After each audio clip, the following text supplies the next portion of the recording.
All right, I want you to think of a number. Proximity to the hole from inside of 100 yards. How close was the tour average last week at the Pebble Beach Pro-Am? Think of it, put it in the comments. I'll give you 3 seconds.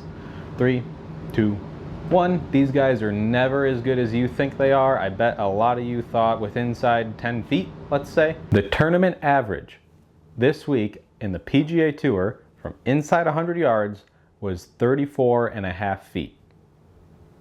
Let that sink in. 34.5 feet. Next time you go out and you have a 90 yard, 100 yard, 70, 30 yard shot, whatever that is, and you don't hit it to 10 feet like you expect to, don't get so pissed off, let's say. I'm guilty of it. I'm sure you are as well. Anyone who plays competitive golf or even just golf on the weekends can get kind of wrapped up in these wedges should be going to 8 feet. Trust me, those tour guys, you're watching the absolute best players in the world on Sunday. You're watching only their good shots, and you're watching only the shots that'll make a highlight reel. They barely show any shots on coverage. Coverage in golf is not good, but the shots that you do see are generally the best ones. When Scottie Scheffler's out there hitting a 30-yard wedge and he hits it to 2 feet like we saw, the commentators are talking about how difficult of a shot it is.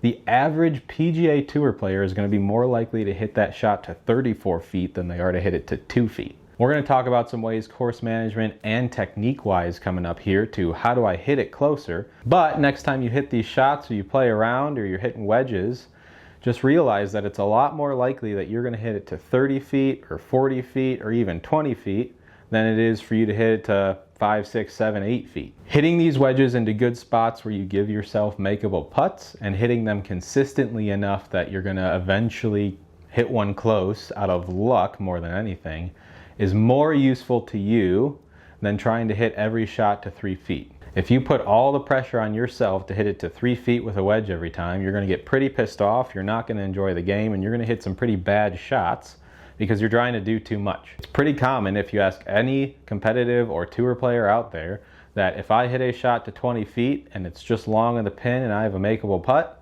that is a relatively good shot. That is a reasonable expectation of a good shot. What's more important is that you're not hitting it so close or hitting it so tight or trying to hit some like low cut spinner shot that you do not have, and then you're gonna plug it in a bunker or leave yourself short-sighted or you're gonna miss the green.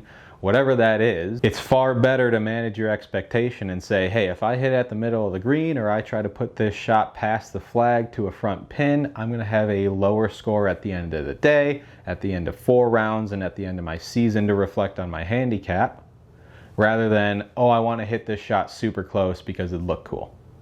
But do that too if you wanna have fun, I don't know.